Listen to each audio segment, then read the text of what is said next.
हमारे यहाँ विधवाओं की शादी नहीं होती थी। मेरी सास ने गुस्से से उन लोगों को डांट दिया जो लोग मेरे लिए रिश्ता लेकर आए। उन लोगों ने मेरी सास को बहुत बुरा भला कहा और उन्होंने जालिम सास कहा और चले गए। पर मुसीबत मुझ पर तब टूटी जब सास ने मुझे झाड़ू से इतना मारा कि नील पड़ गए। बोली, आज के बाद किसी के सामने मत आना। फिर मेरी नंद की शादी अमीर घर में किसी अमीर लड़के से तय हो रही थी। मैं ड्राइंग रूम की सफाई कर रही थी जब उसका होने वाला पति मेरा नंदोई वहाँ किसी काम से आया और मुझे देखकर पत्थर का हो गया। 2 दिन के बाद जब बारात आई तो होश उड़ गए। उसने सबके सामने ज़बरदस्ती मुझे अपने बराबर में बिठा लिया और कहा, राखी कहाँ है। शिव कुमार ने भरी महफिल में मेरा नाम बुलाया तो एक पल के लिए मैं गूंगी हो गई। मैं जो एक कोने वाली मेज पर सबसे छुप कर बैठी थी, यूं अचानक से मेरा नाम क्यों बुलाया गया है तो मैं चुपके से बैठी रही। आंटी, राखी को बुला दो, उसने मेरी सास से कहा तो सास गुस्सा करती हुई मेरे पास आई और बोली, चलो, जब सब तुम्हें बुला रहे हैं तुम तो आई हो मेरी ज़िंदगी में सिर्फ बर्बादी के लिए। मुझे सबके सामने शर्मिंदा करवाने बैठ गई हो। यहाँ से उठो और स्टेज पर चलो। मैं चुप से उठकर सास के साथ स्टेज पर गई। शर्मिंदगी की वजह से मेरी निगाहें नहीं उठ रही थी, मगर मैं साफ महसूस कर सकती थी वहाँ मौजूद हर आदमी की नज़र मुझ पर टिकी हुई थी और सभी चुपके से बातें कर रहे थे और पूछ रहे थे कि दूल्हे ने आखिर अपने होने वाली विधवा सलहज को क्यों बुलाया है। वहाँ गई तो शिव कुमार मेरा नंदोई एकदम से उठ खड़ा हुआ और मेरी सास से वो कहने लगा कि उनसे कुछ बात करना चाहता है। शिव कुमार की माँ ने उसे रोकना चाहा था, मगर वो बेटे के कहने पर जल्दी से चुप कर गई और उसे वही करने दिया जो वो करना चाहता था। सास के चेहरे से बिल्कुल रंग उड़ चुके थे, मगर वहाँ बहुत सारे मेहमान थे सो उन्होंने चुप रहना ही अच्छा समझा और कमरे में शिव कुमार के साथ बात करने के लिए चली गई। कुछ देर के बाद वे दोनों बाहर आए। सास की रंगत पहले से ज़्यादा काफ़ी फीकी हो गई थी, जबकि शिव कुमार बड़ा खुश लग रहा था। मुझे वहीं स्टेज पर एक तरफ एक कुर्सी पर बिठा दिया गया था। कुछ ही देर में मेरी नंद वहां आ गई। उन दोनों की शादी करवा दी गई। उनके शादी के बाद लोग खाना खाने में बिजी हो गए थे तो सास शिव कुमार और सिया को लेकर कमरे में चली गई।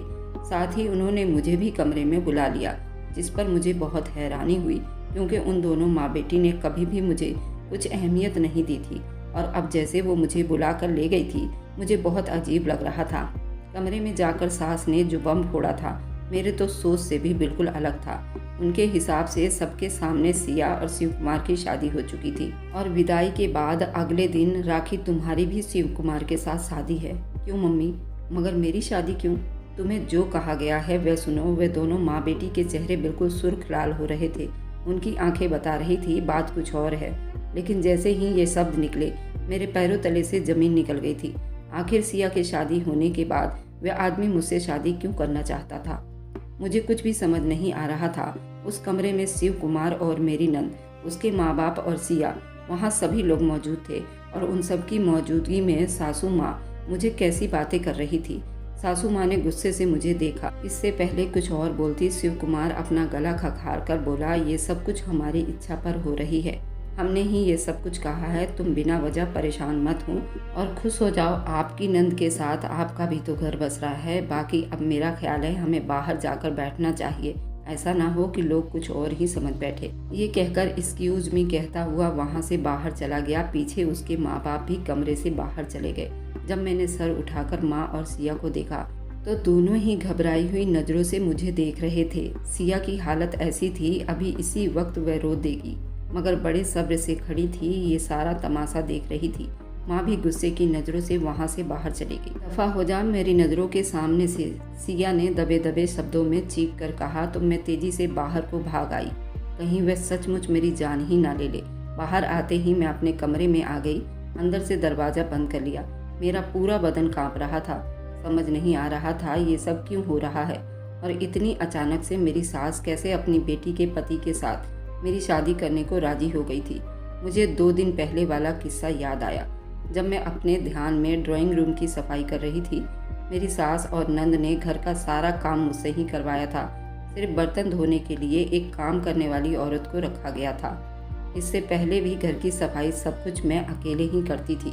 बाकी सब काम हो गए थे, सिर्फ ड्राइंग रूम रह गया था तो मैं बुरी तरह से ड्राइंग रूम के कोने कोने साफ करने में लगी थी। जब मुझे कदमों की आहट सुनाई दी मैंने मुड़कर देखा तो सामने एक आदमी खड़ा था। मैं चौंक गई। जल्दी से सर से दुपट्टा लेकर उठ खड़ी हुई वहाँ से जाना चाहा, मगर उस आदमी ने मुझे रोक लिया और पूछा, आप कौन हैं? मैं अपना नाम बताए बिना ही उल्टा उसी से दोबारा पूछा, मिस्टर आप कौन हैं और कैसे अंदर आ गए? वो मुस्कुराते हुए बोला, घर का दरवाज़ा खुला था, वैसे भी अब ये मेरा ही तो घर है। मैं पूरे हक से अंदर चला आया हूँ। मेरा नाम शिव कुमार है, सिया का होने वाला पति। अब आप अपने बारे में बताओ। उसकी बात सुनकर मैं जल्दी से अपना नाम बताया और ड्राइंग रूम से बाहर निकल आई। मुझे सिर्फ यही डर था, कहीं मेरी सास और नंद मुझे शिव कुमार के साथ देख न ले, क्योंकि अगर ऐसा होता तो मेरी जान पर आफत बन जाती। भगवान की कृपा थी, किसी ने भी नहीं देखा था। मैंने सोचा पहले सास को बता दूं। मुझे पता ही था मेरी सास बहुत सवाल करेगी। इसी डर की वजह से उस बात पर मिट्टी डालकर मैं अपने कमरे में आ गई। मेरी नंद में ऐसे तो कोई कमी नहीं थी, खूबसूरत थी, पैसा भी इन लोगों के पास ज़्यादा था। एक कमी उसके अंदर थी, उसका एक पैर छोटा था, जिसकी वजह से वो बल खाकर चलती थी। इसी की वजह से उसका कहीं रिश्ता नहीं हो पा रहा था। मैं भी उसके लिए बहुत चिंता करती थी, लेकिन उन दोनों माँ बेटी का घमंड उन लोगों को ले डूबा था। अब पता नहीं शिव कुमार मेरी सास को मेरे बारे में क्या बताएगा। मुझे कुछ मालूम नहीं है। मैं यही प्रार्थना कर रही थी, काश कि मेरी कोई बात ना करते। ऐसा ही हुआ था। सास ने कुछ भी नहीं पूछा मुझसे। कुछ दिन के बाद सिया की शादी थी, अपनी पूरी तैयारी में बिजी थी। उसने मेरे साथ बहुत बुरा किया था जब से संजय की मृत्यु हुई थी, मगर मेरे दिल से बार बार उसके लिए प्रार्थना ही निकलती थी, भगवान उसके किस्मत में कोई अच्छा जीवन साथी लिख दे, मेरी तरह उसकी किस्मत बुरी ना हो, उसे किसी की बातें बर्दाश्त ना करनी पड़े। मेरी शादी को बस 3-4 महीने हुए थे जब एक दिन संजय की अचानक से मृत्यु हो गई। वह डीजल कंपनी में काम करते थे, मगर उधर किसी तरह से आग लग गई और संजय भी उसी आग की लपेट में आ गए। मेरे पति के मरने के बाद सासू माँ को पैसे मिले थे, मुझे भी, लेकिन मुझे उन पैसों की जरा भी ज़रूरत नहीं थी। मेरी तो दुनिया ही खत्म हो गई थी। नई नई शादी थी, दुख भी बहुत ज़्यादा था। मुझे किसी तरह भी सुकून नहीं मिल रहा था। उसके बाद मेरे घर वालों ने मुझे अपने साथ ले जाने की बात की, मगर तभी अपने जिस्म में होती बदलाव से महसूस हो गया था कि मैं अकेली नहीं हूँ, बल्कि संजय की औलाद मेरी कोख में पल रही है। डॉक्टर से चेक करवाने पर जब इस बात की पुष्टि हो गई कि सच में मैं प्रेग्नेंट हूँ, तो मेरी सास ने मना कर दिया। वे बिल्कुल भी मुझे मायके नहीं जाने देगी। ये उनकी नस्ल है और उनके घर में ही पैदा होगी। मेरे माँ बाप चुप होकर चले गए। वे कर भी क्या सकते थे। उन्होंने सब्र किया, बर्दाश्त किया। संजय का दुख खत्म तो नहीं हुआ था, मगर उस नन्ही जान के आने का सुनकर मुझे काफ़ी हद तक सब्र हो गया था। मुझे यूँ लग रहा था जैसे 9 महीने के बाद संजय वापस इस दुनिया में आ जाएगा। मगर किस्मत ने शायद मेरी एक और परीक्षा लेनी थी। एक दिन मैं नहा धोकर बाहर आई तो देखा सामने कुछ मेहमान बैठे हुए थे। मुझे नहीं पता था वे कौन लोग हैं। मेरी सास मुझे अपने और अपनी बेटी के मामले में बिल्कुल भी कोई जानकारी नहीं देती थी। जब भी मेरी नंद के लिए रिश्ता आता, मेरी सास मुझे सख्ती से मना कर देती, तुझे सामने नहीं आना है। लेकिन मुझे भी इस बात की परवाह नहीं थी। मैं पूरी तरह अपनी ही दुनिया में रहने वाली बिल्कुल अलग सी लड़की थी। मैं शक में थी, अपने कमरे में जाऊं या उन लोगों को मैं नमस्ते करूं या उन लोगों का पैर छूं। तभी उनमें से एक औरत ने मेरी तरफ देखकर सास से पूछा, ये कौन है? उस लड़की को यहाँ पर बुलाओ। सास का मुंह बन गया था। उसने मुझे बुलाया और बताया, ये मेरी बहू है। मेरे बेटे की मृत्यु हो गई है, अभी 1 साल नहीं बीता। वह औरत मुझे बड़ी दिलचस्पी से देख रही थी। तब तक वहाँ सिया भी आ गई थी। फिर सास ने मुझे इशारा किया तो मैं अपने कमरे में चली आई। वह मेहमान कब गए मुझे उसके बारे में कुछ भी नहीं पता था। मैं बाहर आई तो सास ने मुझे डांटा था। क्या ज़रूरत थी अपनी मनहूस शकल वहाँ पर लाने की? मैंने अपनी सफाई देते हुए कहा, मुझे नहीं पता था दीदी का रिश्ता देखने वाले लोग आए हैं। उसी बात पर सास गुस्से से बोली, पता नहीं था, मगर तुम बच्ची भी नहीं थी। मेहमानों को देखकर तुम्हें इस बात का अंदाजा होना चाहिए था। खैर जो भी हुआ था, आइंदा ऐसी गलती मत करना। मैंने सुकून का सांस लिया, भगवान का धन्यवाद किया और ज़्यादा डांट नहीं पड़ी। मगर ये मेरी सिर्फ गलतफहमी थी, क्योंकि कुछ दिनों के बाद वे लोग सिया से रिश्ता करने से मना कर दिए। लोगों ने मेरा हाथ मांग लिया। जब ये बात मेरी सास को पता चली तो वह गुस्से से पागल हो रही थी। जैसे ही मैं उसके सामने गई तो सास ने मुझे मारना शुरू कर दिया। मैं अपना बचाव करने के लिए बढ़ी, मगर कोई फ़ायदा नहीं हुआ। वे जानवरों की तरह मुझ पर टूट पड़ी थी। जब हाथों से मार मार कर दिल नहीं भरा तो उसने झाड़ू से मुझे पीटना शुरू कर दिया। मेरे जिस्म पर जगह जगह नील के निशान थे। आखिरकार सास ने मुझे धक्का दिया। मैं बुरी तरह से नीचे गिर गई। जिसको भगवान नहीं मारता उसे कौन मार सकता है भला। मेरा बच्चा सही सलामत था, पर मैं उस बच्चे के लिए ही तो जी रही थी। कितने दिन तो मैं इस सदमे में रही कि मेरे बच्चे को कुछ हो ना जाए, लेकिन जब चेक करवाया तो मेरा बच्चा सही सलामत निकला। वह भी शकल से शर्मिंदा लग रही थी, मगर फिर भी उसने इस सब का इल्ज़ाम मुझ पर ही रखा कि तुम मेहमानों के सामने ना आती और ना ही मेरी नंद सिया का रिश्ता टूटता। सबकी जिम्मेदार तुम ही हो। मेरे माँ बाप भी मुझे लेने आए थे, लेकिन मैं उनके साथ नहीं गई। मैं अपने बच्चे के लिए जीना चाहती थी और मैं सोचती थी अगर मेरा बच्चा इस दुनिया में आ जाए तो मेरी सास का दिल भी मोम हो जाएगा। मेरी सास की एक ही कमजोरी थी, उनकी बेटी। सिया का रिश्ता कहीं भी नहीं हो रहा था, सिर्फ सिया की एक कमी की वजह से। लेकिन वे दोनों माँ बेटी इस बात को मानने के लिए तैयार नहीं थे। वे सोचते थे मैं उनके घर में मनहूस हूँ, जिसकी वजह से उनके घर में ये सारी समस्याएं आ रही है। अपनी गलतियों और अपनी कमी को भी वो मेरे अंदर ही देखते थे। इतना सब कुछ होने के बाद भी वहाँ रहना चाहती थी, क्योंकि मैं संजय को बहुत चाहती थी और संजय को कभी छोड़ना नहीं चाहती थी, चाहे भले ही वो मुझसे दूर जा चुका था। भगवान सब देख रहा था। एक ना एक दिन मेरी सास को अकल आ ही जानी थी, लेकिन शायद भगवान को तो मेरी किस्मत में कुछ और ही लिखना था। उसके बाद सिया के लिए रिश्ते आए। अब जब भी कोई रिश्ता आता तो सास मुझे पहले ही बता देती, सो मैं सुकून से कमरे में जाकर बैठ जाती और करीब रात को ही बाहर निकलती थी। जिंदगी बड़ी अजीब सी डगर पर चल रही थी। इतने रिश्ते के बावजूद भी किसी ने भी सिया को पसंद नहीं किया था। देखने में अच्छी खासी थी, बस उसके टांग में जरा सा छोटा बड़ा था। बचपन में पैदा होते ही शायद उसको पोलियो की शिकायत हो गई थी। मेरे ससुराल में रिश्तेदारों का कहना था कि मेरी सास जवानी में बहुत तेज तर्रार औरत थी। सास ने अपनी नंद के साथ बहुत बुरा किया था। मेरी सास की एक ही नंद थी, वे 5 देवरानी जेठानी थी। मेरी सास देवरानी जेठानी में सबसे बड़ी थी, लेकिन अपने सास के साथ 2 महीने भी नहीं रह पाई थी। अपने पति को लेकर अलग हो गई थी। ना तो अपने पति को अपने परिवार से मिलने देती थी, ना माँ से, ना बाप से, ना ही बहन से। जो बहन उनकी आंखों का तारा थी, उस बहन से अपने पति को भी मिलने नहीं दिया। उनके खिलाफ पति के मन में जहर भरती रही। इसी गम में सास ससुर खत्म हो गए। वह बहन कभी उस भाई के दर पर, कभी दूसरे भाई के दर पर। एक बहन उन 5 भाई के सर पर बोझ थी और उसने एक दिन आत्महत्या कर ली। बाद में पता चला उसने बहुत दिमागी टेंशन की वजह से आत्महत्या कर ली थी, क्योंकि मेरी सास ने उस पर बहुत घटिया इल्जाम लगाया था। उसका अफेयर किसी लड़के के साथ चल रहा था। इसी झूठे इल्जाम में आकर उसने आत्महत्या कर ली थी। उसके आगे पीछे था ही कौन? सारी भाभियाँ थीं, सब उससे अपना जान छुड़ा रहे थे, कहीं उनके सर पर वो बोझ न बन जाए। आखिरकार उस बच्ची ने आत्महत्या कर लिया था। जब मेरी सास की नंद मरी थी, मेरी सास उस वक्त पेट से थी। उनका बच्चा पैदा होने में कुछ ही टाइम बाकी था। उनकी प्रेगनेंसी नॉर्मल हुई थी। उनकी बेटी भी सेहतमंद हुई थी, जो सिया थी। लेकिन उस 6 महीने के अंदर अंदर ही उस छोटी सी बच्ची को पोलियो की शिकायत हो गई और उस बीमारी में उसकी एक टांग खराब हो गई।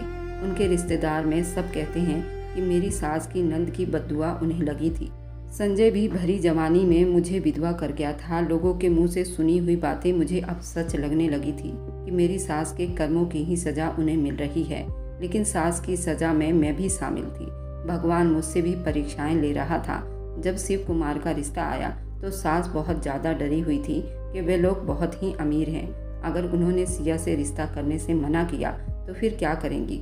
मैं उनकी किसी बात में नहीं बोल सकी थी। सास की बात सुनने के बाद मैंने नरमी से कहा, माँ जी, जो कुछ भी भगवान देता है उसकी किस्मत में वही लिखा होता है। अगर उसकी किस्मत में अच्छा रिश्ता होगा तो वो उसे मिलकर ही रहेगा। मेरी इस बात पर सास तड़प कर बोली, हाँ, तुम तो चाहोगे कि उसकी किस्मत बुरी हो, ये बात सच है।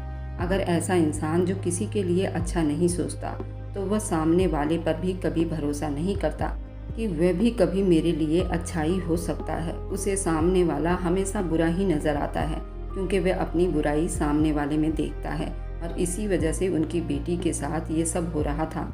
रिश्ते आते थे लेकिन सभी मना करके चले जाते थे। उन्होंने एक मासूम आत्मा को बिन वजह तड़पाया था और उन्हीं के इस गुनाह की सजा उनके बेटी के रूप में मिल रहा था। इल्जाम मुझ पर लगाती थी। सास कहने लगी, तुम तो कहोगी क्योंकि तुम्हारा अपना घर उजड़ गया है तो किसी का घर बसते हुए नहीं देख सकोगी। मैं इस बात पर घंटों रोती। उसके बाद कब शिव कुमार का रिश्ता आया, कब उन्होंने हाँ की, मुझे कुछ भी नहीं पता। इतने तारीख को उन दोनों की शादी है। मैं अंदर ही अंदर खुश भी थी। चलो, उसका घर बस रहा है, इससे अच्छा कुछ हो ही नहीं सकता, वह अपने घर की हो जाएगी। वैसे भी उस बेचारी ने बहुत ज़्यादा परेशानी बर्दाश्त कर ली थी। दर्जनों रिश्तों ने उसे रिजेक्ट कर दिया था। वह अब रिजेक्ट हो कर परेशान हो गई थी। मुझे ये भी पता था कि शिव कुमार ने अपनी पहली पत्नी को डिवोर्स दी हुई थी, तब वो ये शादी करने के लिए तैयार हुआ था। शिव कुमार बहुत ही हैंडसम लड़का था।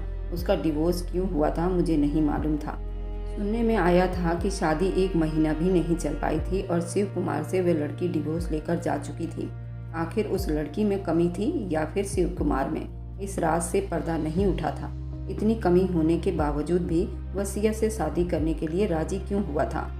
ये सब एक राज ही था। मेरी सास शिव कुमार का पैसा देखकर ही तड़प रही थी और उसे पैसे पर अपनी बच्ची को ऐश करते हुए महसूस कर रही थी और उस लड़के की ज़्यादा जानकारी लेना नहीं चाहती थी। बस रिश्ता हो गया था, उसी में फूले नहीं समा रही थी। जब शिव कुमार ने सिया के साथ साथ मेरे साथ भी शादी करने की इच्छा की, सिया विदा होकर जा चुकी थी, जबकि मैं अपने कमरे में इधर से उधर चक्कर काट रही थी। दिल ही दिल में प्रार्थना कर रही थी, हे भगवान मुझे ऐसी परीक्षा ना ले। ये जो कुछ भी मैंने सुना है ये सब मजाक हो। मैं ये भी जानती थी उस वक्त शिव कुमार और मेरी सास के चेहरे के रंग बिल्कुल बदले हुए थे। सबके चेहरे गंभीरता से भरी हुई थी। मेरे लाख चाहने के बावजूद ऐसा कहीं नहीं लग रहा था वो मेरे साथ ये घटिया मजाक कर रहा हो। शादी के सारे रस्मों के बाद सास कमरे में आई। उसके चेहरे पर दुख और अजीब से असर दिखाई दे रहे थे। चाहती क्या हो तुम? क्यों किया तुमने ये सब? तुम्हें मेरी बच्ची की खुशियाँ देखना अच्छा नहीं लगा? सास के शब्द में एक ठहराव था। मैं मूर्ति बनी उन्हें देखने लगी जब वो एकदम से आगे बढ़ी और दोनों हाथों से मुझे पीटना शुरू कर दिया था। साथ ही ऊंची ऊंची गालियां भी देने लगी थी। तुम मनहूस हो, तुमने मेरी बच्ची की जिंदगी बर्बाद कर दी। पहले मेरा बेटा खा गई, अब मेरी बच्ची का घर बर्बाद करना चाहती हो। डायन हो तुम। मैं एक तरफ डरकर सहम कर खड़ी रही, सास की बातें सुनती रही। जब वो बोल बोल कर थक गई तो खुद ही जमीन पर बैठकर ऊंची ऊंची रोने लगी। मेरी इतनी हिम्मत नहीं हो रही थी कि मैं आगे बढ़कर उन्हें चुप करवा सकूं। मुझे अपने सास से बहुत ज़्यादा डर महसूस हो रहा था। मैं चुप से अपने कमरे में आ गई। मैंने 2 दिनों से कुछ भी नहीं खाया था, बस भगवान से प्रार्थना कर रही थी जो भी बला थी मेरे सर से उतर जाए। मेरे आंखों के आगे अंधेरा छाने लगा। मैंने तुरंत किचन में जाकर खाना खाया क्योंकि मैं अपने बच्चे को भूखा नहीं रख सकती थी। उसी के लिए तो मैं जी रही थी और इतना कुछ सह रही थी। कृपा थी जो भी थोड़े बहुत मेहमान थे वे अपने घरों को चले गए थे। अगर वे सब तमाशा देखते तो बहुत मुसीबत बन जाती। मैं सारी रात कमरे का दरवाज़ा बंद करके बैठी रही, भगवान से प्रार्थना करती रही, हे भगवान मेरी नंद का घर बसा देना।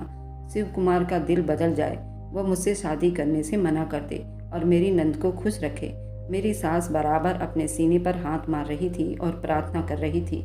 ये देखकर मेरा दिल बहुत खराब हुआ था। मेरी वजह से उस औरत पर क्या गुजर रही थी। सिर्फ वही नहीं बल्कि इधर सिया भी कितनी परेशानी में डूबी हुई थी। शिव कुमार कितने आसानी से कह गया था कल वो मुझसे मंदिर में शादी करेगा। अगर हम में से किसी ने भी कुछ भी किया और कहा तो वो मेरी नंद को डिवोर्स भी दे देगा और उसको अपने साथ नहीं रखेगा। इसी डर के मारे हम तीनों चुप रहे। बड़ी मुद्दतों के बाद तो कोई अच्छा रिश्ता मेरी नंद के लिए आया था और शादी भी हो गई थी और अब ये समस्या खड़ी हो गई थी। वो मुझसे शादी करेगा, क्या उसे कोई डर नहीं? खुद को बहुत ज़्यादा ताकतवर समझता है। मैं भी सारी रात वही प्रार्थना कर रही थी, काश शिव कुमार का दिल बदल जाए। मेरी किस्मत में जो भी लिखा था वो मुझे मिल गया है, मगर अब मैं यूँ सिया की ज़िंदगी खराब नहीं करना चाहती थी। सुबह तक जितनी भी प्रार्थना कर सकती थी मैंने की थी। अगले दिन सास की आंखें सूजी हुई थी। उन्होंने सिया के ससुराल में रिसेप्शन पर जाने की तैयारी की क्योंकि शिव कुमार ने शर्त यही रखी थी कि रिसेप्शन की पार्टी खत्म होते ही वो मुझसे शादी करेगा। मेरी सास को मजबूरन मुझे ले जाना ही पड़ा था। मैं जाना तो नहीं चाहती थी, लेकिन सास के गुस्से को देखकर मैं भी तैयार हो गई थी। वह अपनी बेटी का घर किसी भी तरीके से बचाना चाहती थी और ये जब भी मुमकिन था जब मेरी शादी शिव कुमार से हो जाती, क्योंकि शिव कुमार की यही शर्त थी। मैं ना चाहते हुए भी रिसेप्शन पार्टी के लिए तैयार हो गई। वहाँ गई तो शिव कुमार मुझे देखकर एकदम से खुश हो गया था, जबकि सिया का मुंह बना हुआ था। वे दोनों माँ बेटी एक दूसरे के गले लगकर रोने लगी थी। शिव कुमार उठकर कमरे से बाहर चला गया। पीछे मैं एक सोफे पर बैठी हुई थी। वहाँ उन दोनों माँ बेटी के बीच बैठना मुझे बहुत अजीब लग रहा था, सो मैं बाहर चली आई। वहाँ मैंने आंगन में शिव कुमार को खड़े किसी से फ़ोन पर बात करते देखा तो मैं उसके पास गई और कहा, मुझे आपसे शादी नहीं करनी। उसने जल्दी से फ़ोन रखकर फिर नरमी से मुझे देखकर बोला, तो ठीक है, मैं सिया को डिवोर्स दे देता हूँ। मैंने तिल मिलाकर कहा, आखिर आप मुझसे शादी क्यों करना चाहते हैं, जबकि तुमने तो मुझे देखा भी नहीं था। अचानक शादी में देखकर तुमने मुझसे शादी की शर्त क्यों रखी? शिव कुमार ने बड़े गौर से मुझे देखा। उसकी नज़रों में कुछ ऐसा था जो मैं नहीं समझ सकी थी। मुझे आपको बताकर कुछ नहीं मिलेगा। मैंने आपके सास से बात कर ली है। तुम्हारे पेट में जो भी लड़का है या लड़की 18 साल के होने के बाद वह अपनी मर्जी से तुम्हारे पास या अपने दादी के पास रह सकता है, और 18 साल से पहले मैं उस खर्च की सारी जिम्मेदारी उठाऊंगा और उसे एक बाप बनकर पालूंगा। और अब भी तुम्हें कोई मुझ पर शक है तो कागज़ पेन से लिखवा सकती हो, साइन कर दूंगा, और इससे ज़्यादा तुमको और क्या गारंटी चाहिए? जो कहोगी मैं करने के लिए तैयार हूँ। बस तुम मुझसे शादी करोगी, ये मेरा आखिरी फैसला है, और नहीं तो मुझे आगे की कार्रवाई करने में थोड़ी देर भी नहीं लगेगी। वकील भी सामने ही बैठा है। मैं तुम्हारी नंद को डिवोर्स दे दूंगा, नहीं तो चुपचाप मंडप में चलकर बैठो और जैसा कहता हूँ वैसा करो। मैं उसकी बातों को सुनकर हैरान हो गई। मैंने सोच लिया था चाहे कुछ भी हो, उस आदमी से शादी करने का, और सिया की जिंदगी किसी तरह भी बर्बाद नहीं करूंगी। मैं वहीं खड़ी हुई थी। जब मुझे सास ने बुलाया मैं अंदर आ गई। दोनों माँ बेटी मुझे घूर रही थी। मैं डर कर रह गई। जो हो रहा है उससे तुम भी अनजान नहीं हो। चाह कर भी अपनी बेटी की किस्मत को बदल नहीं सकती। मगर याद रखो, मेरी बेटी को अगर तुम्हारी तरफ से कोई भी तकलीफ पहुंची तो अच्छा नहीं होगा। जिंदगी भर मैं तुम्हें माफ़ नहीं करूंगी। मैंने मना कर दिया कि माँ जी, मैं ये शादी नहीं करूंगी। संजय के बाद मैंने कभी किसी के बारे में नहीं सोचा। सास गुस्से में तिलमिलाकर बोली, खबरदार, जो तुमने ऐसा सोचा भी। मैं बात कर चुकी हूँ शिव कुमार से। अगर तुमने मना किया तो वह हर हाल में सिया को डिवोर्स दे देगा। तो अच्छा, जैसा वो कह रहा है वैसा ही करो। शादी से मना करने का मत सोचना। मैंने सिया को देखा तो वह चुप से मुंह दूसरी तरफ किए गहरी चुप्पी के साथ बैठी थी। इससे पहले और ज़्यादा कोई बात करती जब शिव कुमार कमरे में आया और कहा, चलिए आंटी जी नीचे। मंडप में दुल्हन का इंतजार किया जा रहा है। मेरी और राखी की शादी संपन्न होनी है, तो तुम तीनों तैयार हो ना? इस बात के लिए तुम्हें कोई एतराज़ नहीं होना चाहिए, और तुम लोगों को तो मेरा धन्यवाद करना चाहिए। आंटी जी, तुम्हारे सर से दोनों बोझ उतर गया। तुम्हारी विधवा बहू का भी, और तुम्हारी कंवारी बेटी का भी, और तुम्हारी आने वाले संतान का भी चिंता खत्म हो गया। मैं सबकी जिम्मेदारी एक साथ ले लेता हूँ। मैं वादा करता हूँ, मैं सिया को हमेशा खुश रखूँगा। उसे शिकायत का मौका कभी नहीं दूंगा। मैं मरे मरे कदमों से नीचे मंडप पर चली गई। मुझे इस वक्त संजय बहुत याद आ रहा था, क्योंकि मैं संजय से बहुत प्यार करती थी। वह मेरा पहला मोहब्बत था। मेरी शादी कम उम्र में भी हुई थी। मेरी उम्र 17 साल की होगी जब मैं संजय के साथ शादी करके अपने ससुराल आ गई थी। संजय भी मुझसे बहुत प्यार करता था। छोटी छोटी बात पर संजय से लड़ाई कर लेती थी। फिर वह मुझे शाम को मनाता था और मुझे कभी किसी चीज़ की कमी नहीं होने दी। उसे एक बच्चे की बहुत चाहत थी, जल्द से जल्द हमारा बच्चा हो जाए। लेकिन बुरी किस्मत थी, वह अपने बच्चे को नहीं देख पाया और मुझे और मेरे बच्चे को बिल्कुल अकेला कर गया। मेरी दूसरी शादी के बारे में मेरे माँ बाप तक को पता नहीं थी। मैं तो बहुत दुविधा में फंस गई थी। मैं करूं तो क्या करूं? मैं अपनी नंद का घर बर्बाद होते नहीं देख सकती थी। मैं उसके लिए कुछ भी कर सकती थी। उसी बुरे दिल के साथ मैंने शिव कुमार से शादी कर ली। मुझे शिव कुमार से बहुत नफरत हो रही थी। आखिर उसने मुझसे शादी क्यों की, और उसने मेरे नंद के साथ ऐसा क्यों किया? और उसकी तो पहले भी शादी हो चुकी थी। आखिर वह ऐसा क्यों कर रहा था? वह तीसरी शादी कर चुका था। क्या यह आदमी कोई साइको था? मुझे शिव कुमार से बहुत डर महसूस हो रही थी। इसी तरह मेरी शादी को 2 दिन बीत गए, लेकिन शिव कुमार मेरे कमरे में नहीं आया। मैं अपने दिमाग में सोचने लगी, आखिर जब उसको मेरे पास नहीं आना था तो उसने शादी ही क्यों की और मेरे नंद के साथ गद्दारी क्यों की? मैं यही सब सोचकर अपने नंद के कमरे में चली गई। देखा तो शिव कुमार उसके कमरे में ही था। मैं शिव कुमार का सामना नहीं करना चाहती थी। मैं तुरंत अपने कमरे में आ गई और अब मुझे शिव कुमार से बहुत ज़्यादा नफरत हो रही थी। आज मेरी दूसरी शादी का तीसरा दिन था जब शिव कुमार मेरे कमरे में आया। मैं गुस्से से तिलमिला उठी थी। मैंने कहा, शिव कुमार, मैं तुमसे कुछ भी नहीं कहना चाहती, बस मैं ये जानना चाहती हूँ, आखिर तुमने तीसरी शादी क्यों की? शिव कुमार धीरे धीरे चलता हुआ मेरे करीब आया और मेरे दोनों हाथों को उठाकर चूम लिया। सब्र करो, वक्त आने पर मैं सब कुछ सच बता दूंगा। पहले तुम अपने सेहत का ध्यान दो। तुम्हें अभी तुम्हारे बच्चे के लिए सोचना है। अगर तुम ज़्यादा टेंशन लोगी, बच्चे पर भी बुरा असर पड़ेगा और मैं ये नहीं चाहता कि तुम्हारे बच्चे को कोई नुकसान पहुँचे। मैं गुस्से से 2 कदम पीछे हटी थी। मुझे शिव कुमार पर बहुत गुस्सा आ रहा था। शिव कुमार, बस मैं ये जानना चाहती हूँ कि तुमने मेरे साथ शादी क्यों की। क्या ये बात जानना अभी इतना ज़रूरी है? गुस्से में थी। मैंने कहा, अगर मैं ये बात नहीं जान पाऊंगी तो मैं अपने आप को कुछ भी कर सकती हूँ।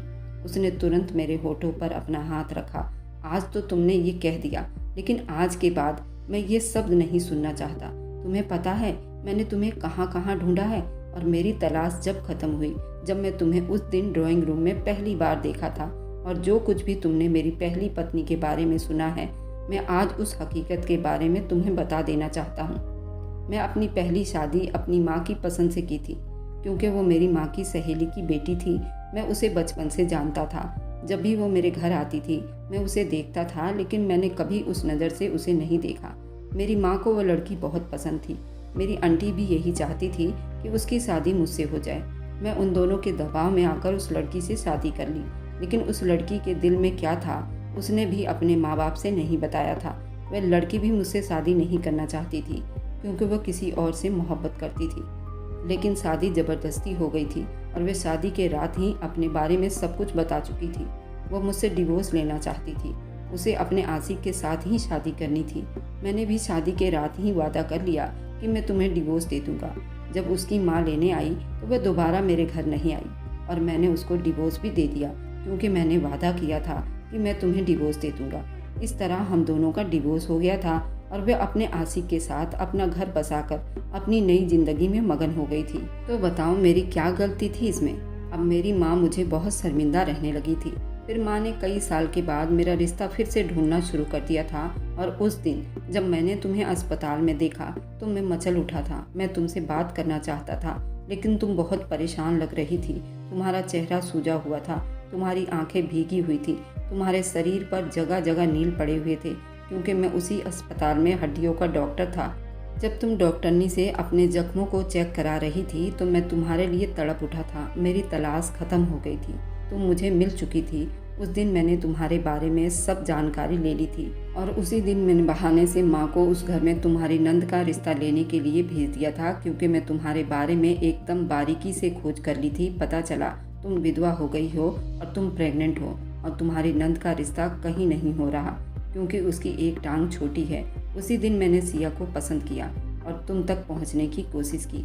जब पता चला तुम्हारी सास तुम्हारे साथ इतना बड़ा जुल्म करती है और तुम सब कुछ सह रही हो सिर्फ उस बच्चे के लिए, उसी दिन मैंने फैसला कर लिया कि मैं तुम्हें अब और दुख में नहीं देखना चाहता, और मैंने ना चाहते हुए भी तुम्हारे कहने पर तुम्हारी नंद के साथ शारीरिक संबंध बनाए, ताकि उस बेचारी को एहसास ना हो कि मैंने उसके साथ कोई धोखा किया है। अब तुम दोनों ही मेरी पत्नी हो, मैं उसको भी वही दूंगा जो तुम्हें दूंगा। तुम मेरी मोहब्बत हो और सिया मेरी मोहब्बत तक पहुंचने का जरिया। अब बताओ मैंने क्या पाप किया है? मैं शिव कुमार की बातें सुनकर हैरान रह गई। मेरे पास कोई शब्द नहीं थे कहने को। मैंने चिल्लाकर कहा, मुझे अकेला छोड़ दो, मुझे अभी तुम्हारी शक्ल से नफरत हो रही है। उसने मेरे हाथ में एक बॉक्स थमाया और कहा, जब तुम्हारा गुस्सा शांत हो जाए तो उस बॉक्स को खोलकर देख लेना, तुम्हें हकीकत पता चल जाएगा।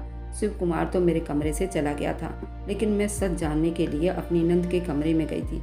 उसने मुझसे कोई बात नहीं की, वह चुप थी। मैंने कहा, मैं तुमसे एक सवाल पूछना चाहती हूँ, क्या शिव कुमार तुम्हें सच में मोहब्बत दे रहा है या नहीं? सिया मुझ पर चिल्ला उठी, कहने लगी, तुम कौन होती हो मेरे बारे में पूछने वाली?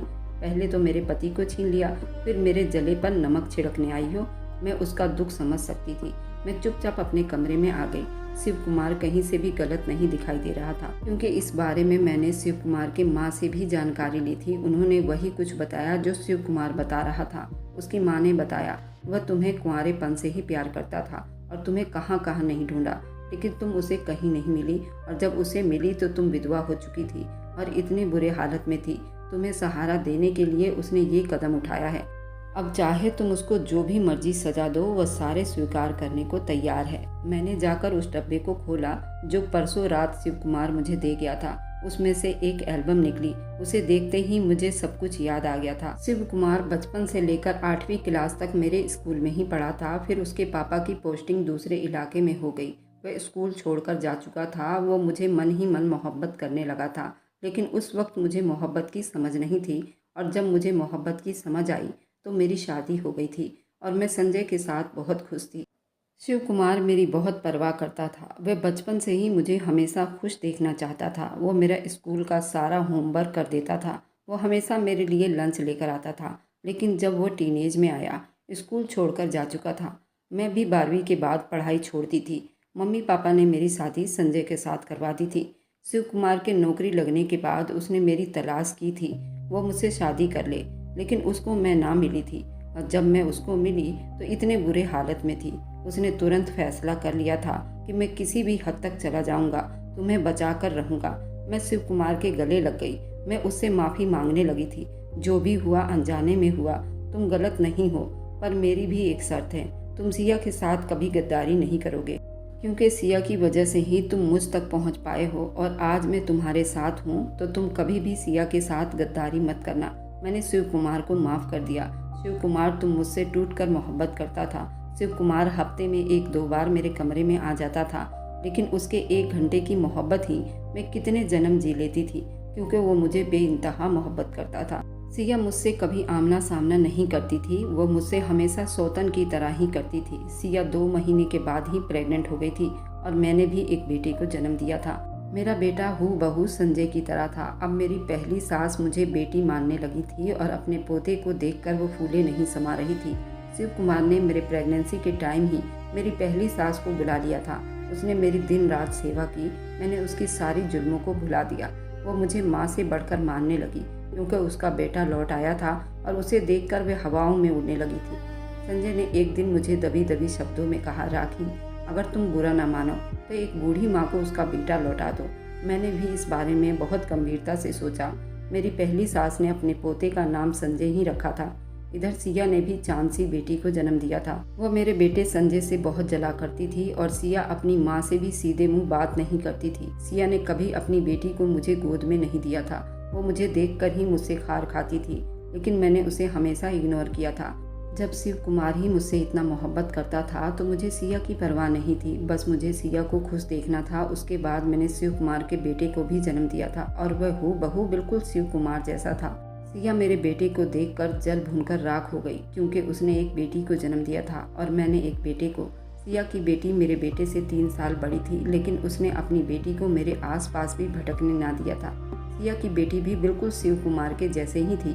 मुझे उसमें शिव कुमार ही नजर आता था, लेकिन सिया उन दोनों बच्चों में बहुत फर्क करती थी। सिया को लगता था शिव कुमार मुझसे ज़्यादा प्यार करता है, पर हकीकत भी यही थी। लेकिन उसने कभी सिया के साथ कोई गद्दारी नहीं की थी, बल्कि हफ्ते में वो 5 दिन सिया के कमरे में सोता और एक दिन वो मेरे कमरे में आता, क्योंकि ये शर्त ही मैंने रखी थी ताकि सिया को उसकी कमी का एहसास ना हो। तभी सिया को मैं बहुत बुरी लगती थी। सिया की माँ अपनी आंखों से सब कुछ देख कर गई थी। उसे अपनी बेटी अब बहुत बुरी लगती थी। सिया की माँ ने उसे कितनी बार समझाया था कि तेरे अंदर कमी है, तुझे इतना ऊंचा ऊंचा चढ़कर नहीं रहना चाहिए, लेकिन सिया अपनी माँ को ही सुना देती थी। अब सिया की माँ बिल्कुल बदल चुकी थी। जब से अपने पोते संजय को लिया था, उसने मुझसे कई बार माफ़ी मांग चुकी थी। मैंने उन्हें माफ़ कर दिया था, लेकिन अब सारा मलाल सिया के अंदर था। मुझे डर था कहीं उसके अंदर की ये नफरत उसको कोई नुकसान ना पहुंचा दे, क्योंकि मेरे सास की कर्मों की सज़ा उन्हें इसी जन्म में मिल गया था। अब मेरी नंद भी वही सब कुछ दोहरा रही थी। मुझे डर था कहीं उसके साथ कुछ ऐसा ना हो जाए। मैं हमेशा उसके लिए भगवान से प्रार्थना करती थी, लेकिन उसका व्यवहार दिन ब दिन मुझसे बहुत खराब होता जा रहा था। वो मेरे बेटे को देखकर जलने लगी थी। एक दिन मैं किसी काम से बाहर गई थी और मेरा बेटा कमरे में सो रहा था। जब उसने मेरे बच्चे को बेहोश कर एक भिखारी को दे रही थी, तभी शिव कुमार सिया से टकरा गया और भिखारी को रंगे हाथों पकड़ लिया गया और उसने उस भिखारी के हाथ अपने बेटे को बरामद किया। और उस दिन सिया पर शिव कुमार का हाथ उड़ चुका था। और जब ये खबर सिया की माँ को पता चली तो उन्होंने भी वही किया जो शिव कुमार ने किया था। शिव कुमार ने सिया के आग को ठंडा करने के लिए उसने मुझे अलग रखने का फैसला किया था। तभी मेरी पहली सास शिव कुमार के पैर पकड़कर रगड़ने लगी, तुम मेरे साथ चलो। लेकिन शिव कुमार वहाँ नहीं रखना चाहता था। शिव कुमार मुझे अलग फ्लैट लेकर दिया था, लेकिन मुझे अपने बेटे संजय के साथ भी रहना है। संजय अब मुझसे ज़्यादा अपनी दादी से मोहब्बत करता है। अब आप लोग मुझे कोई अच्छी राय दीजिए। क्या मुझे संजय के साथ उनके घर में रहना चाहिए या फिर मुझे अपने फ्लैट में ही रहना चाहिए? शिव कुमार मुझे बहुत मोहब्बत करता है और मैं जो कहूँगी वही करेगा। लेकिन शिव कुमार ने मुझे सतर्क भी किया है। उसने कहा है संजय तुम्हारा बेटा है और वह तुम्हारी पहली सास का पोता है, और जो तुम्हारा दूसरा बेटा जॉन है वह तो उनका पोता नहीं। जब सिया अपने सौतन के बच्चे के साथ ये सब कर सकती है तो सिया की माँ भी ये सब कर सकती है। मैं आंख बंद करके अभी किसी पर भरोसा नहीं करना चाहिए। क्या शिव कुमार की बातें ठीक है या नहीं? आप लोग मुझे कमेंट में ज़रूर बताइए। और मेरी वीडियो जहां कहीं से भी आप लोग देखते हैं, कमेंट में अपने शहर और राज्य का नाम ज़रूर बताइए। मुझे आप लोगों के कमेंट पढ़ने में बहुत आनंद आता है और उन सभी का मैं बहुत बहुत धन्यवाद करना चाहती हूँ जो लोग मेरी वीडियो को देखते हैं, लाइक करते हैं और शेयर करते हैं। अगर आपको आज की कहानी पसंद आई है तो वीडियो को ज़रूर लाइक कीजिएगा और अपने दोस्तों के साथ शेयर भी कीजिएगा। और हाँ, अगर आपने अभी तक हमारे चैनल को सब्सक्राइब नहीं किया है तो ज़रूर सब्सक्राइब कर लें। मिलते हैं हम अपनी कल की एक और नई दिलचस्प कहानी के साथ। मुझ पर सदा अपना प्यार और स्नेह बनाए रखें। सभी को मेरा प्यार भरा नमस्कार दोस्तों। खुश रहें, स्वस्थ रहें, मस्त रहें।